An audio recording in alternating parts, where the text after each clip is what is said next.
way in the distance, and I could see something on the road, and it looked like a wounded caribou. Welcome to 10-Minute Travels. With me, as always, is Shane Patrick.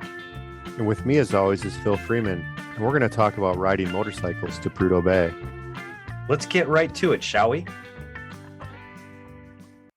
You know, people will call me and go, well, what do I want to do? I want to go to Prudhoe Bay, right? And I said, well, do you? Just you asking that question. Do you really want to? Because, I explain it like this. Prudhoe Bay is a notch in your belt. It's a point on the map that is as far away from anything as you can get. And it's bragging rights for the rest of your life. However, and the scenery is spectacular. It really is. It's epic. But the best bits of Alaska, if you really want to see the grandeur and the tallest mountains on the continent, you might want to stay in the south central part of the state and ride the Denali Highway, go out to Wrangell St. Elias and see that. And then I let it marinate for a minute, and you can kind of tell whether they're goal oriented and they want to go see that, or they go, oh, I just want to enjoy Alaska. Then I would try to lean them towards, well, why don't you just stay in the south central part and see the real big mountains and do that. And then they can make their decision. But there are a lot of riders that just, they want to go to the end of the road and see what it's all about. Different kinds of Alaska and different types of people. So they're just as rugged and beautiful as each one, but you're not going to get more remote than going up to Prudhoe Bay. That's for sure. Yeah. And, I was just thinking when you were talking about the goal-oriented folks, if you want to ride the whole thing, except for Darion's Gap, Prudhoe to Ushuaia or vice versa, it'd be interesting. It's impossible, but it'd be interesting to know how many people try and don't make it, and where they gave up, or because, like the PCT hiking that, or the AT, whatever, most people don't make it.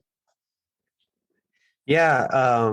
As for a motorcyclist, I think that's probably the easier of the disciplines. I've seen bicyclists up there. We even saw one this last time that was just getting his gear ready and heading out in 32-degree weather out of Prudhoe Bay. And he was headed to Tierra del Fuego.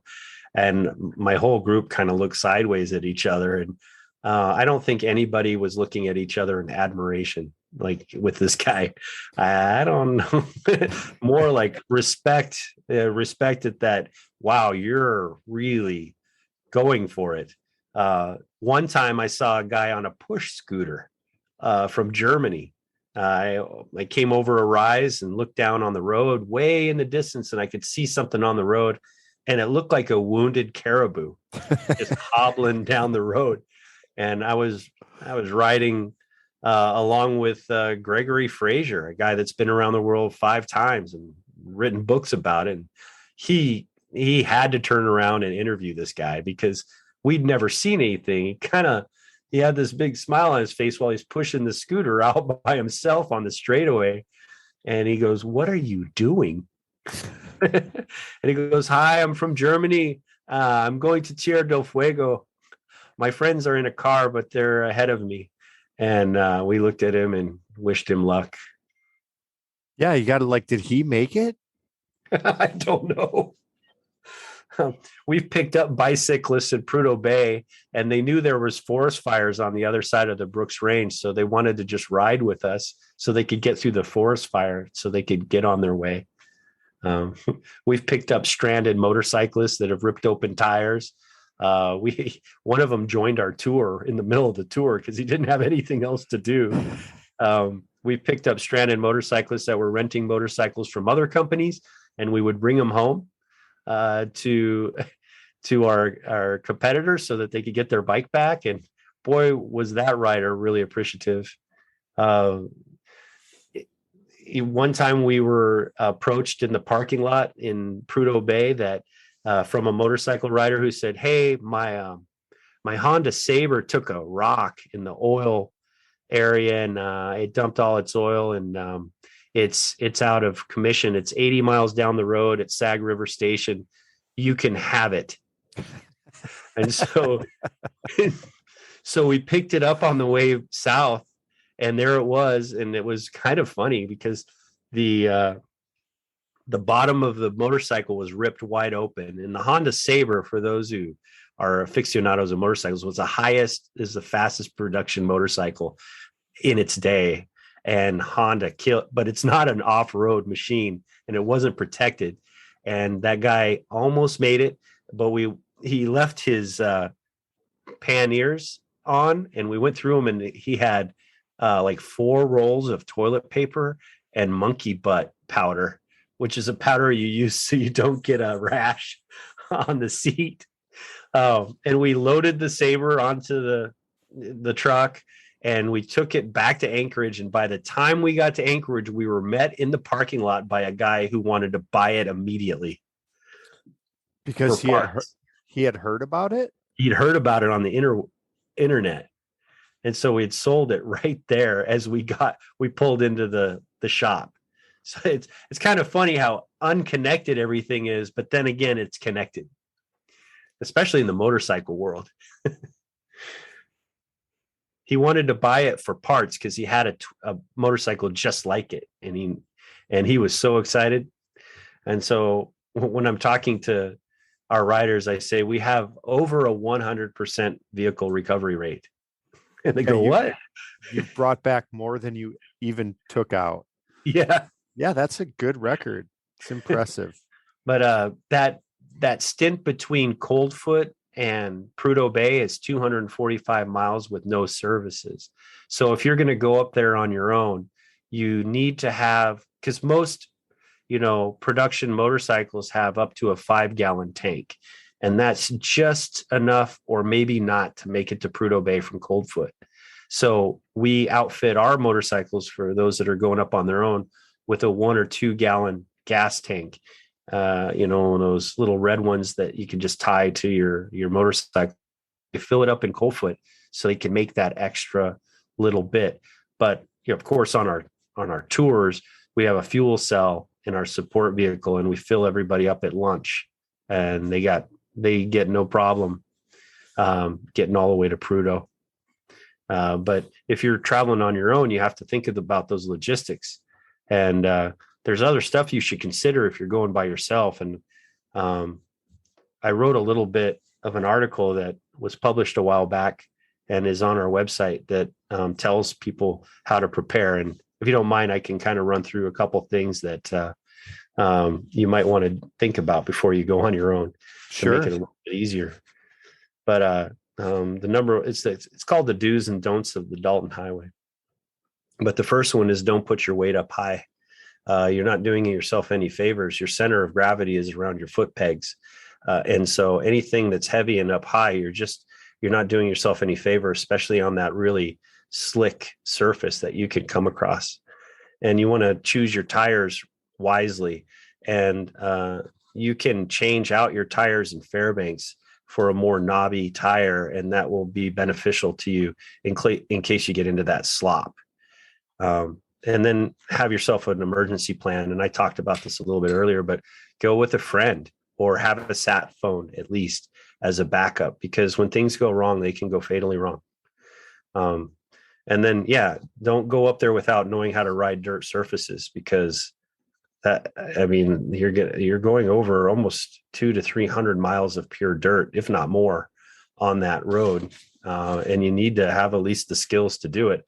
I passed a guy that was on a Goldwing in a sloppy section of the highway, and his eyes were as big as, pool balls, and he goes, "Is there more of this?"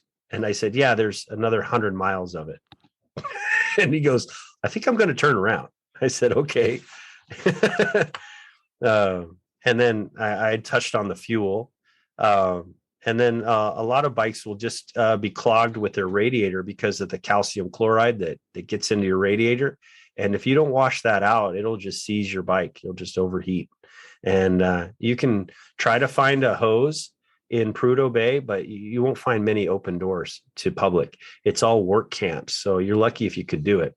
But if you stop a little bit along the way, you can try to clean it out, even with just a bucket and the stream.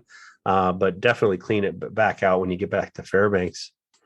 And I watch a lot of bikes go up there, but the ones that I see that get into more wrecks than others are the ones that aren't a dual sport type motorcycle. They're more, like a street style motorcycle or a Harley Davidson. Just like a Honda Goldwing isn't the best thing to take to Prudhoe. No. No, apparently when people look at a road on a map, they think they could just get there, but I'm not sure. I would do a dual sport chassis and something a little bit lighter, maybe in the 750 cc range, and with knobby tires and with no weight up top. And I think that you want everything in your advantage as you can. And then a lot of people push it because the sun is not going down. And so what they'll do is they'll get to cold foot, and then they'll just keep going, and then they'll go all the way to Prudhoe, and then they'll go, well, why am I here? I'll just turn around. And that's when they just get fatigued and then go off the road. And that's not good. You don't need to do that. You should, spend a night in Prudhoe and just get your sleep, and then go. And then I talked a little bit more about, watching out for trucks already. But people just need to be prepared, with the right tools and the right attitude. And it's just like climbing a mountain. You don't go up into a storm. You can wait a day, keep your schedule open in case there's a really, bad stretch of road that got a lot of rain on it or something like that. You don't need to get there today. You can do it tomorrow. And you're definitely not going to save any money up in Prudhoe Bay staying in a hotel. So of course, bring your credit card as well. And you don't want to sleep in the parking lot, because I don't know how many times I've been up there where someone goes, oh, by the way, there's been a brown bear in the parking lot. Okay, so we've been out there wrenching on bikes when we could see our breath, and one of us is wrenching and the other one is looking left and right to make sure that Grizz isn't walking around the cars and stuff. So that makes that interesting as well. Right. That's another reason to not do it solo. Yeah, it's bring a buddy. Why not? And just have a little bit more safety. A lot of people find themselves out of their element up there. I don't see why not, because there's no element like it. And it's the wilderness. You're part of the food chain up there, and you will see all the animals, and it's really beautiful, but it's unforgiving. That was Phil Freeman talking about riding motorcycles to Prudhoe Bay. If you want to learn more about Phil or anything else we do at 10 Minute Travels, check us out at 10minutetravels.com.